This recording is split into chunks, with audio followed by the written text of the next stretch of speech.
और अब बात बीजेपी की जारी दूसरी लिस्ट की। बीजेपी ने शनिवार को उम्मीदवारों की एक और लिस्ट जारी करते हुए 4 नामों का ऐलान किया। हालांकि एक सीट पर अभी भी उम्मीदवार का ऐलान होना बाकी है। ये रिपोर्ट देखिए। बीजेपी की दूसरी लिस्ट जारी, 4 सूरमाओं के नाम का ऐलान। एक सीट पर अभी भी मसा है पेच। पहले 19 और अब 4 2019 के महासंग्राम के लिए बीजेपी ने अब तक 23 सूरमाओं को मैदान में उतार दिया है।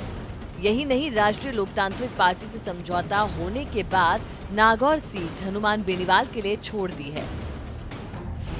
बीजेपी ने जारी की उम्मीदवारों की दूसरी लिस्ट। 4 सीटों पर उम्मीदवारों के नाम का किया ऐलान। राजसमंद से बीजेपी ने दिया कुमारी पर दाव लगाया है। वहीं भरतपुर से बीजेपी ने रंजीता कोली को उम्मीदवार बनाया। बाड़मेर से मानवेंद्र सिंह को टक्कर देने के लिए कैलाश चौधरी को उतारा है। तो करौली धौलपुर से मनोज राजौरिया पर बीजेपी ने भरोसा जताया है।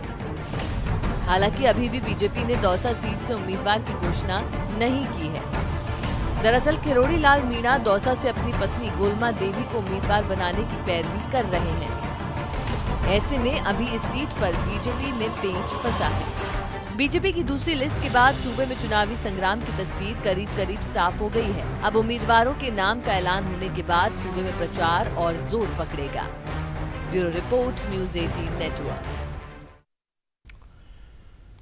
बीजेपी प्रत्याशियों की टिकट घोषणा के बाद पूर्व विधायक दिया कुमारी देर रात उदयपुर पहुंची। उदयपुर में दिया कुमारी ने मेवाड़ के पूर्व राज परिवार सदस्य महेंद्र सिंह मेवाड़ से मुलाकात की। आपको बता दें कि बीजेपी ने राजसमंद लोकसभा सीट से दिया कुमारी को मैदान में उतारा है। दिया कुमारी राजसमंद के 4 भुजा धाम से अपने चुनाव प्रचार को शुरू करेंगी। साथ ही सोमवार को 12:30 पर अपना नामांकन पत्र दाखिल करेंगी।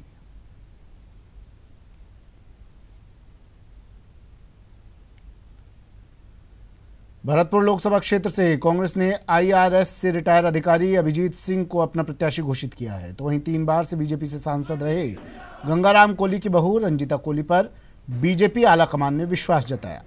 दोनों ही नए चेहरे होने से मुकाबला रोचक दिखने वाला है। वहीं बीएसपी ने अभी अपना प्रत्याशी घोषित नहीं किया है। प्रत्याशी की घोषणा होने के बाद मुकाबला और भी रोचक बन सकता है।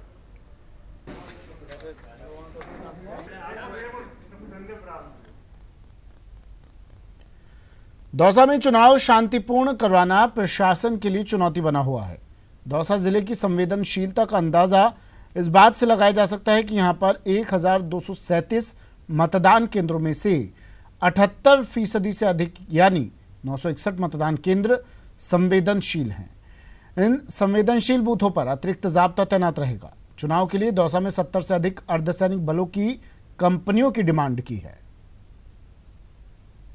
तो लोकेशन 945 है, मतदान केंद्र 1237 हैं। इनमें से 129 केंद्र ऐसे हैं जिनमें कि 4 दीवारी या तो पूरी नहीं बनी हुई या फिर है ही नहीं, अधूरी है, टूटी हुई है। तो उनमें पीडब्ल्यूडी विभाग के माध्यम से बैरिकेडिंग की व्यवस्था की जाएगी। 163 मतदान केंद्र ऐसे हैं जिनमें कि पानी की माकूल व्यवस्था नहीं है।